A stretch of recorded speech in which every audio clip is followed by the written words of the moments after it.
Bezrat Hashem, à quelques jours du Yom Kippour, on va voir ensemble qu'est-ce que nous venons réparer. C'est sûr que c'est la continuation du jugement, et la finalité du jugement, de toutes les façons, ça sera à Hosha'ana Rabbah, la veille de Simchat Torah, où ça sera définitif, et où les anges, comme je vous l'ai déjà dit, vont recevoir les feuilles de route et commencer à appliquer. C'est-à-dire que jusqu'à maintenant, jusqu'à Hosha'ana Rabbah, c'est tout ce qui a été décrété l'année dernière. Simplement, c'est un jour c'est vrai, encore de jugement, mais il a quand même des différences. Nous voyons qu'à Rosh Hashanah, on a été jugé, mais ce n'est pas pour autant qu'on était obligé de jeûner. Il y en a qui jeûnent la veille de Rosh Hashanah, c'est très bien, mais Rosh Hashanah en soi n'avait pas besoin de qu'on jeûne. Hosha'ana Rabbah, où sera la finalité du jugement, il n'y a pas de jeûne non plus. Et à Kippour, on va passer tous en jugement devant Hachem. D'où vient pourquoi fallait-il que ce soit un jour de jeûne? Autre question que je vais vous poser, nous savons pertinemment que Avraham, Yitzhak et Yaakov ont appliqué la Torah. Ça veut dire que bien sûr qu'Avraham, Yitzhak et Yaakov faisaient le Shabbat, mettaient des tefilines, étudiaient la Torah, tout ce qu'ils... D'ailleurs, juste, il faut que vous sachiez que lorsqu'on parle dans la paracha de Yaakov Mershava Vayelech Harana, c'est marqué qu'avant d'aller chez Lavan, Yaakov est allé, il y avait un lieu où on étudiait les paroles d'Hachem, c'était la yeshiva de Shem Ve'ever, où il y avait la transmission depuis Adam Arishon, où oralement, il y a eu toujours des tzadikim dans ces générations, même si la génération en soi n'était pas bonne, et donc tout a été transmis, et Avraham a donc appliqué toutes les mitzvot. Question simple. Est-ce qu'Avraham, Yitzhak et Yaakov ont jeûné ce dit Tishrei ou pas? Vous allez me dire, mais s'ils ont appliqué les mitzvot, pourquoi pas? Alors, pour comprendre, justement, c'est ça qui va être l'image de ce qu'on va comprendre, il faut savoir que Yom Kippour, à part que c'est la continuation du jugement de Rosh Hashanah, Yom Kippour a une particularité, c'est également la réparation de la faute du veau d'or. Absolument. Je vous rappelle un peu l'historique. Lorsque Moshe Rabbeinu monte chercher la Torah, et à son retour, donc il est monté le 7 Sivan, et il revient et il brise les tables de la loi. Malheureusement, ils n'avaient pas... il revient ils ont fait à son retour, ils n'ont pas su calculer le temps, et après Sivan et Tammuz, donc il revient au 17 Tammuz, ça faisait 40 jours, et il brise les tables. Ensuite, il va remonter de nouveau 40 jours pour demander à Hachem de pardonner cette faute. Il y a deux opinions. Il y a celle du Gaon de Vilna qui dit qu'il n'est pas monté carrément 40 jours, c'est tous les jours il allait revenir. Mais la troisième fois où il va monter pour chercher les deuxièmes tables de la loi, ça va être le premier jour de Elul. Et quand est-ce qu'il va redescendre avec? Le 10 Tishrei, donc Yom Kippour. Et là, ce jour-là, Hachem va lui dire, Salarti kidvarecha, j'ai pardonné comme tu me l'as demandé. Donc en fait, ce jour-là a été instauré par rapport à cette parole d'Hachem, mais il faut comprendre, la faute du veau d'or, nous on n'y était pas. Et essentiellement, qui c'est qui a fait la faute du veau d'or? Essentiellement, ce sont le Erev Rav, ces Égyptiens sortis d'Égypte. Alors, pour comprendre cette image de réparation du veau d'or et en quoi ça nous concerne, il faut savoir que d'une manière générale, tout ce que nous avons à faire, ce sont des réparations.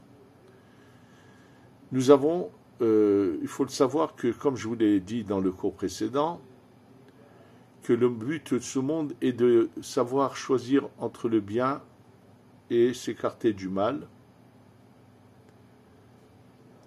Et pour qu'il y ait ce choix, il y a eu ces mondes brisés.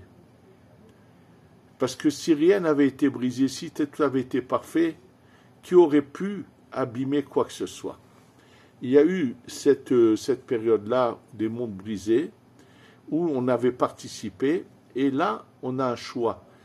Akadosh Baruch Hu, Hachem a commencé cette réparation, il est arrivé presque au bout, il fallait juste la parfaire totalement pour passer à l'étape suivante. Et là, malheureusement, on était tous dans Adam Arishon, et comme la majorité n'était pas bonne, a fait que on a abîmé une partie de la réparation de ce qu'avait fait Hachem. Et donc, on est en train de réparer. Il faut savoir que là-haut, dans ces mondes-là, de la même manière que nous avons un corps et une âme, il faut savoir que dans les mondes supérieurs, il y a aussi, même si c'est spirituel, il y a l'extériorité et l'intériorité, qui serait comme représenté par un corps et une âme. Donc, pour comprendre Yom Kippour, on va aller beaucoup plus tard dans l'histoire, et je vais vous ramener ce que la Gemara dit dans Masechet Brachot. La Gemara dans Masechet Brachot nous fait remarquer qu'à l'origine, qui c'est qui a écrit tous ces textes de Tfila? C'est ce qu'on appelle Anshe Knesset Hagedola. Si vous aurez à l'occasion, vous pourrez voir le Rambam ramène tous les noms des Anshe Knesset Hagedola, quelles étaient la période où ils ont vécu, et eux ont eu le mérite d'avoir ce qu'on appelle le Ruach HaKodesh. Ils étaient imprégnés de cette vision spirituelle dans les hautes sphères, qui savaient exactement comment écrire les choses, pas seulement comment les écrire, mais également que par exemple, chaque partie de la tfila correspond à une réparation précise.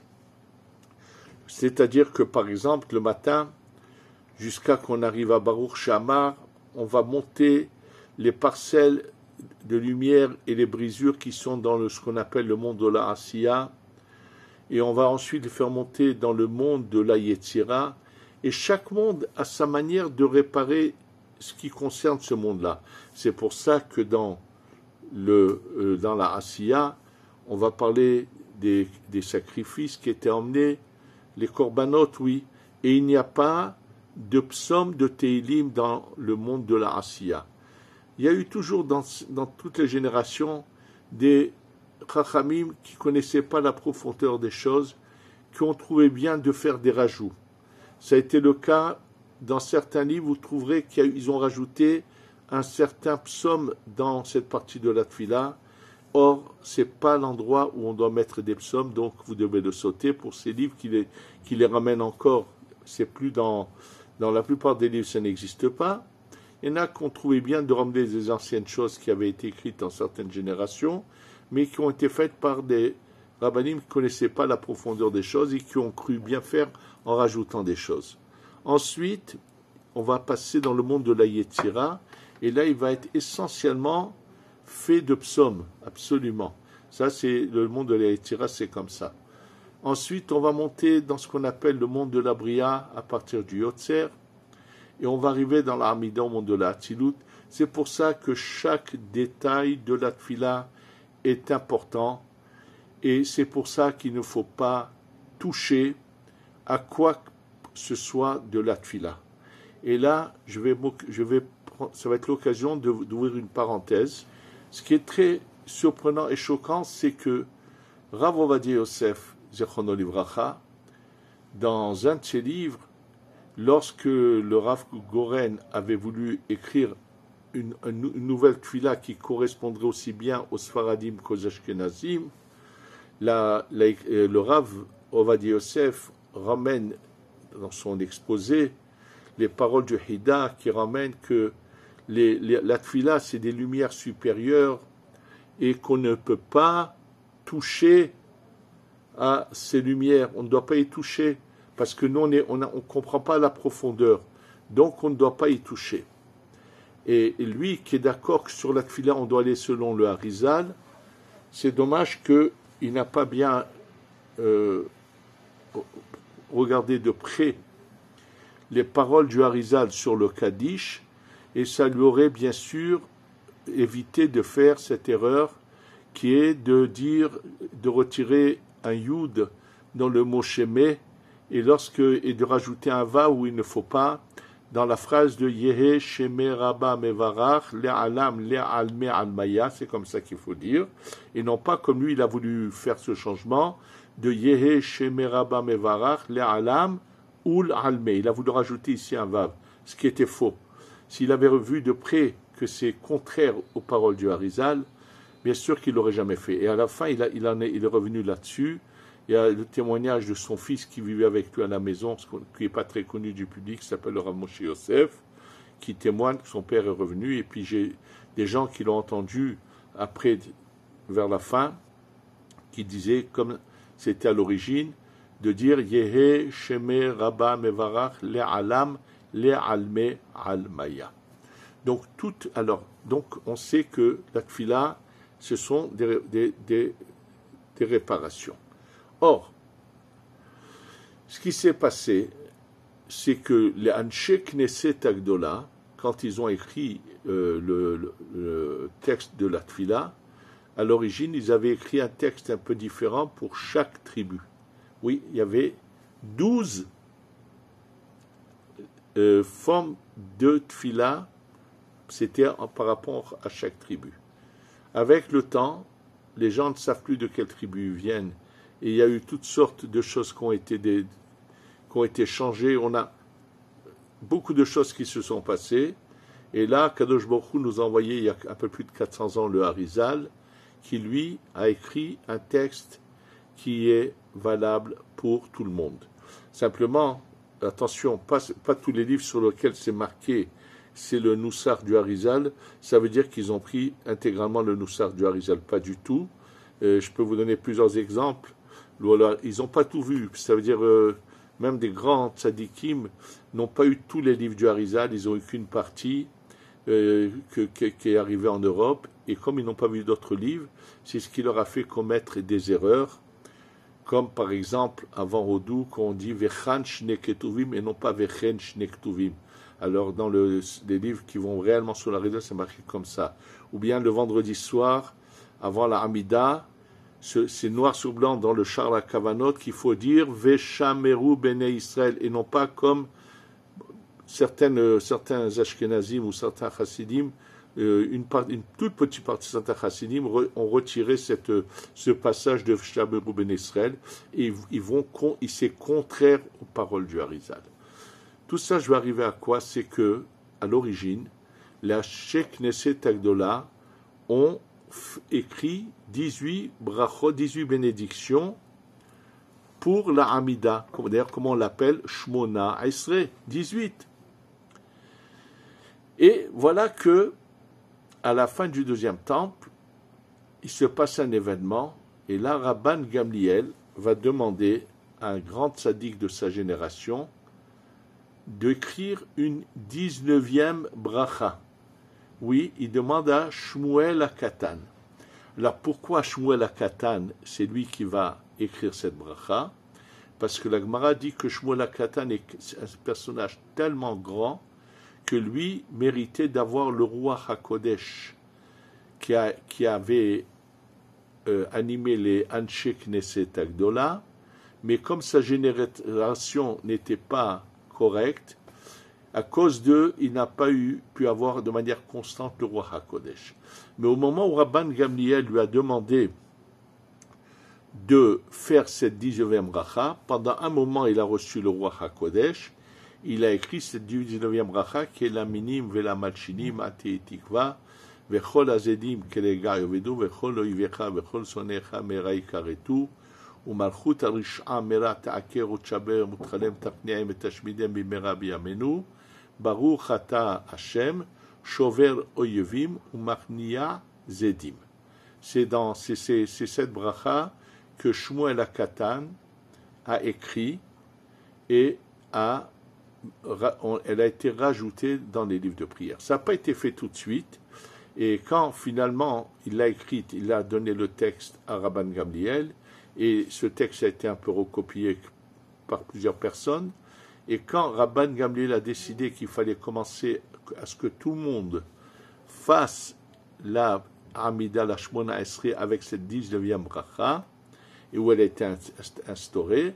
Et lorsqu'on a demandé à Shmuel HaKatan d'être une fois ministre officiant Shaliach Tzibour, il a demandé qu'on lui emmène le texte qu'il avait écrit, parce qu'il avait reçu le roi HaKodesh pendant un moment quand il a écrit, et après c'est parti.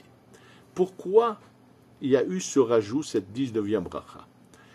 Comment se fait-il? Comment ça se fait que Rabban Gamliel, c'était le Nassi de la génération, et on lui a transmis du ciel qu'il y a un problème, qu'au moment où la Shmona Esrei a été écrite, on n'avait pas besoin de faire une bracha particulière pour ce qu'on appelle la sphira du Keter. Le Keter, c'est la première sphira qui est la plus haute dans les 10 sphirotes, qu'on pourrait plus lumière qu'au-dessus de la tête. Pourquoi? Parce que le Keter n'avait jamais été abîmé depuis la faute de Adam Arishon jusqu'à Rabban Gamliel. Le Keter était resté intact, donc il n'avait pas besoin d'une bracha de réparation.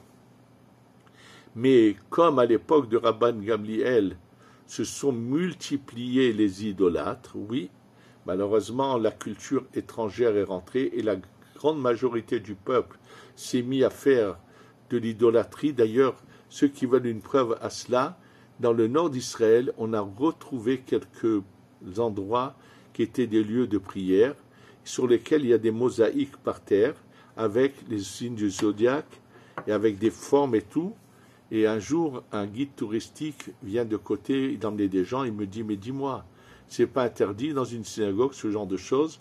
Oui, il y a 2 ans, je peux vous dire qu'il y a un endroit, c'est à Tveria, presque personne ne sait que dans un petit jardin qui se trouve près de la tombe de Rabbi Meir Bar Lanes, il y a un plancher comme ça qui a été retrouvé avec les mosaïques en bon état. Et il y a encore un autre endroit, il y a un autre kibbutz, dans lequel, en faisant des travaux, ils ont découvert. Et donc, il me dit, alors je lui ai dit, oui, tu as raison, mais sûr que c'est interdit. Mais ça, c'est la période de Rabban Gamliel, où la grande majorité a fait un grand nombre de synagogues, qu'on appelle ça, des réformistes, comme vous avez aujourd'hui des endroits, Copernic, à l'époque, c'était cette adresse-là. Je ne sais pas si ça n'a pas changé, s'il n'y en a pas d'autres entre-temps, ou aux États-Unis, où ça pullule aussi. Et eux, quand il y a eu cette multiplication d'idolâtres qui ont voulu toucher à notre judaïsme et le transformer, ils ont fait comme une tâche à cette sphère dans les mondes supérieurs qui s'appelle le Keter, et c'est pour ça qu'il fallait rajouter une bracha qui correspond au Keter. Ce qu'on apprend de cela, c'est que tout ce que nous faisons, ce sont des réparations. Sachez que la faute de Adam Arishon a été uniquement dans le côté extérieur des choses. Ce qu'on appelle la bina, qui est très haut, n'a jamais été touché par la faute de Adam Arishon, donc il n'y avait pas de réparation à faire. Lorsque le Erev Rav a fait le veau d'or, s'ils avaient réussi à aller jusqu'au bout, le monde se détruisait automatiquement. Ça veut dire que ça aurait été la fin de ce cycle bien avant ce moment. C'était des grands sorciers et qui ont voulu toucher à quelque chose de très haut, qui s'appelle la pnimiyut, l'intériorité totale. Et cet endroit-là est un endroit qui est en fait le 7e millénaire, où il n'y aura plus de matière comme nous le sommes, ni de consommation d'aliments comme nous le faisons de manière matérielle. Et donc, eux ont voulu carrément, je vous dis, ça aurait tout vraiment, ça aurait été la fin de ce cycle. Et donc, finalement, et malheureusement, c'est le Erev Rav. Mais, comme il y a eu des béné Israël qui les ont un peu, quelque part, se sont laissés un peu entraîner, mais c'est pas eux qui ont fait cela. Donc, bien que ça paraisse une faute terrible en soi, mais ça a été fait surtout par le Erev Rav, par ces Égyptiens convertis, et non pas par le Ham Israël. C'est pour ça que c'était plus facile de réparer, que Moshe a réussi à obtenir le pardon d'Hachem. Et donc, en fait, quand est-ce que cette faute a commencé à sa réparation? C'était le 10 Tishrei qui correspond pour nous à Kippour. La question toute simple. Si Hachem a dit à Moshe, j'ai pardonné, et ça a été surtout le Erev Rav, pourquoi nous, chaque année, nous devons le faire? Donc, pourquoi nous ne mangeons pas? Parce que ce jour-là, on est comme branché dans l'intériorité totale, ou c'est comme si on est branché sur le 7e millénaire, où tout va changer.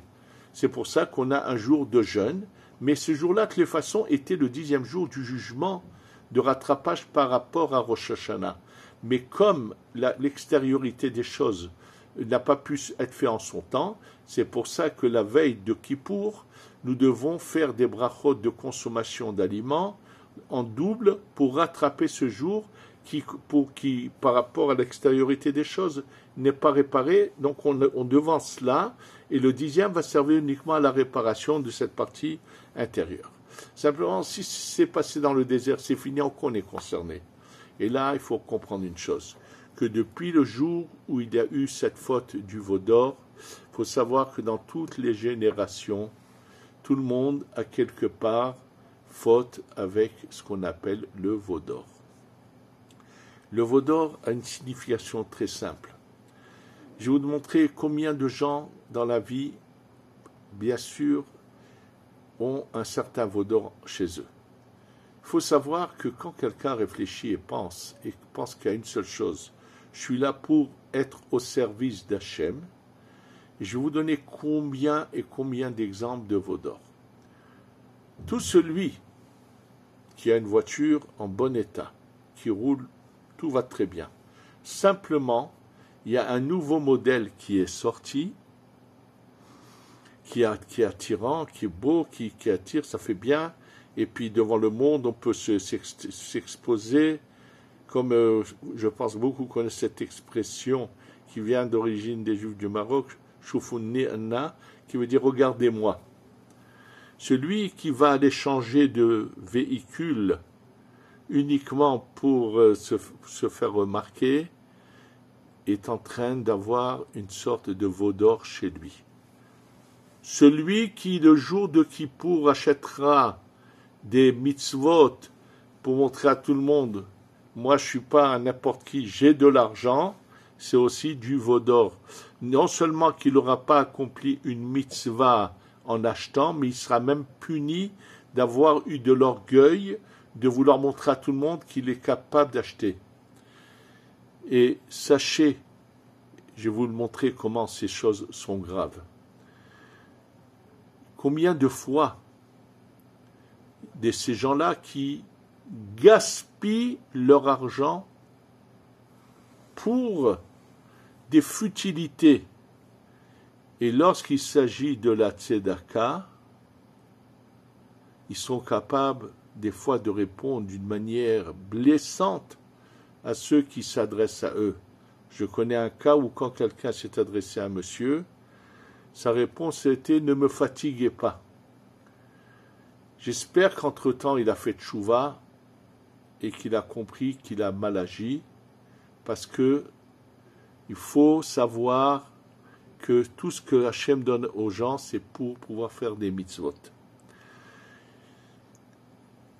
Il y avait ici, au nord d'Israël, à Akko, un grand tzaddik kadosh qui s'appelait le Rav Lofes. Le Rav Lofes qui habitait à Akko, sachez que lui-même, il était Rav de la ville de Akko, donc il recevait une paye conséquente à son poste de Rav. Sachez que de son vivant, un nombre inimaginable de jeunes gens qui allaient se marier, qui avaient besoin d'aide, lui envoyaient des lettres.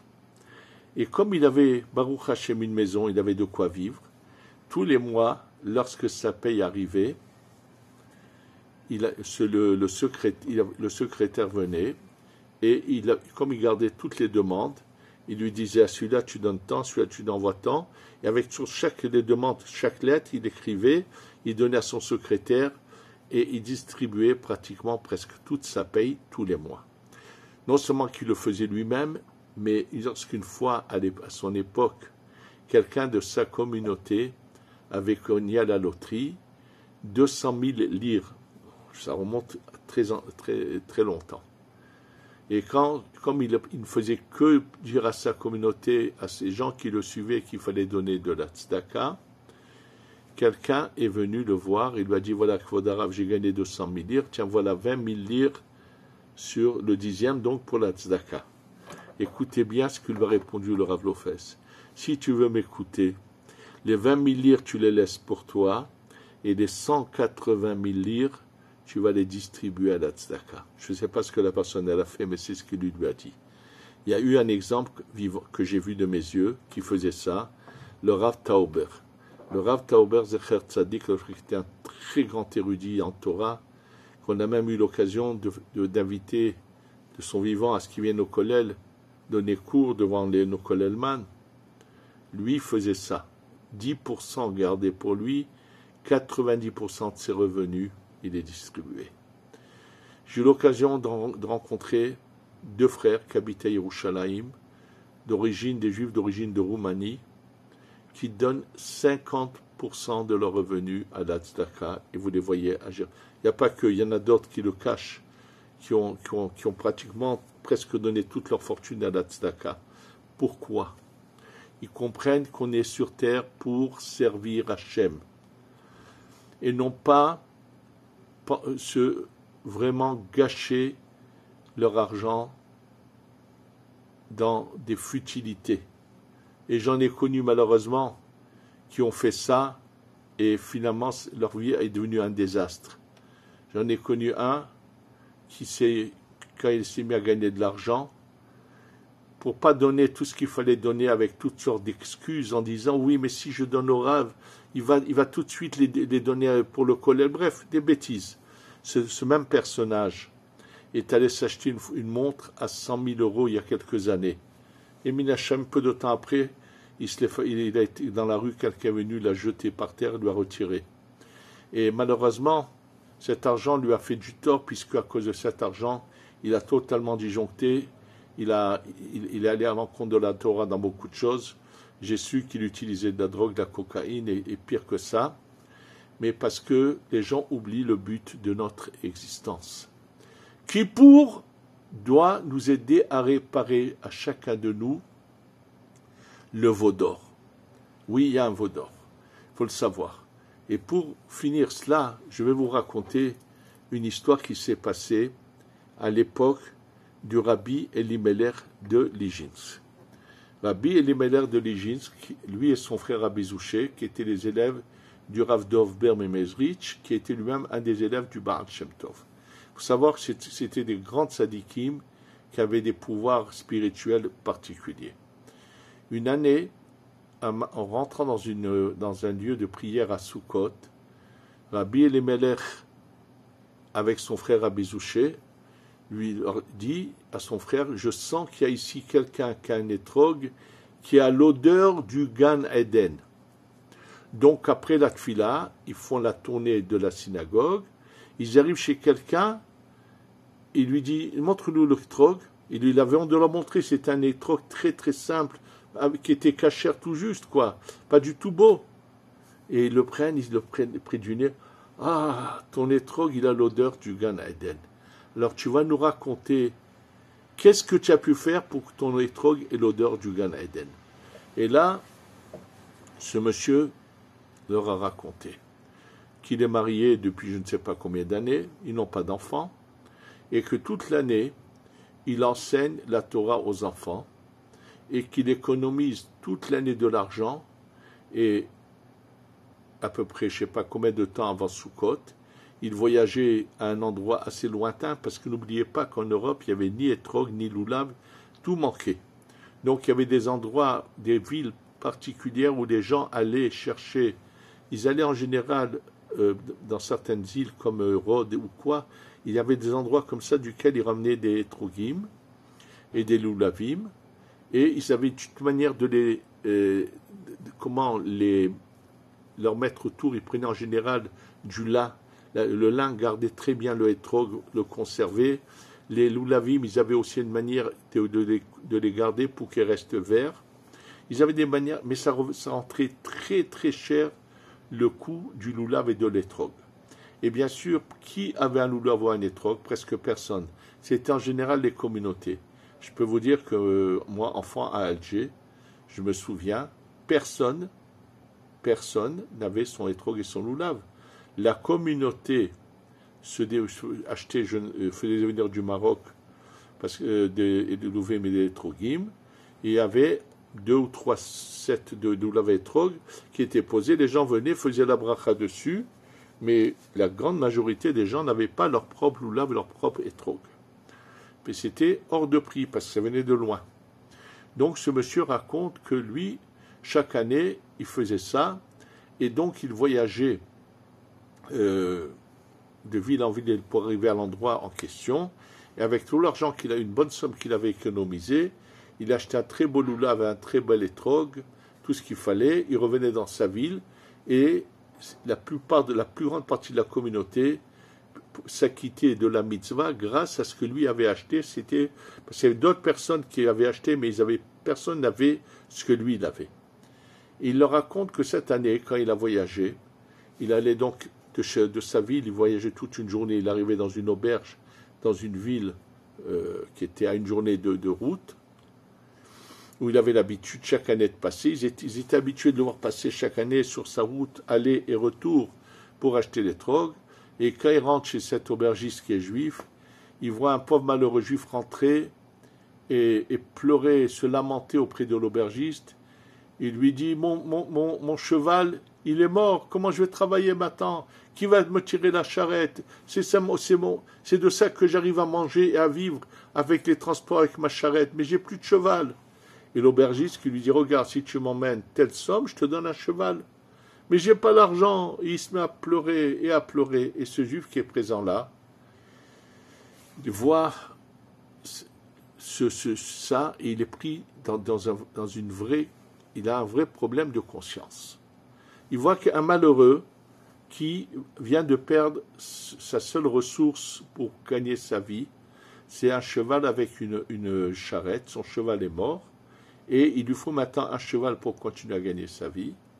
Lui, il a l'argent pour lui racheter un cheval, mais s'il lui donne la somme qu'il faut pour acheter le cheval, lui ne pourra acheter qu'un étrog kasher tout juste, rien à voir avec ce qu'il achetait en général, quoi le tout. Et il réfléchit, il se dit, je dois avant tout sauver ce juif. Il va chez l'aubergiste, il lui dit, tiens, voilà l'argent, donne-lui un cheval. Et donc après, il continue son chemin, il achète cette fois un étrog tellement ordinaire avec le loulav qu'il avait honte de revenir dans sa ville.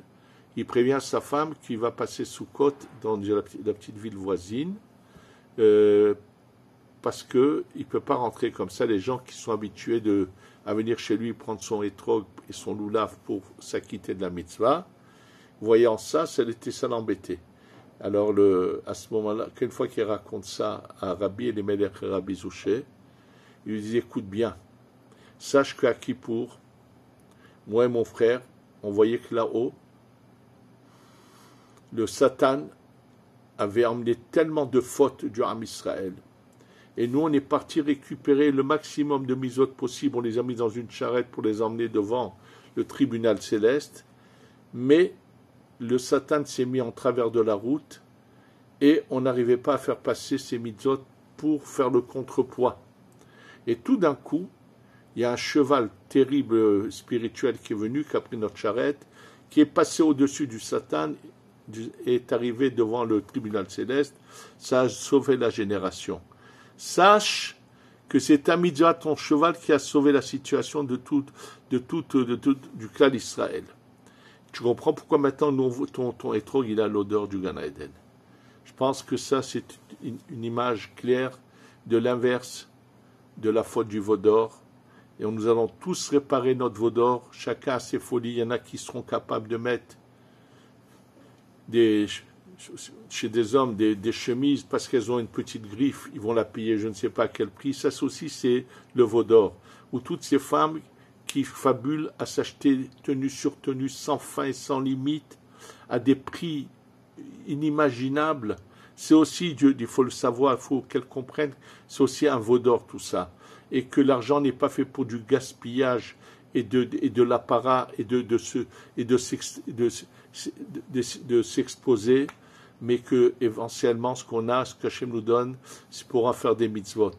On va tous s'entraider, on va tous enlever notre veau d'or et on va avoir la venue du Mashiach avec le Beth Amikdash très bientôt. Ça va être les lettres de Tafshin Pevav, Shnat Pedud Vegeoula, une année de rachat et de délivrance. Ça s'applique à nous tous. Tizku leshanim rabot et amodogmar hatima tova. Amen ve Amen.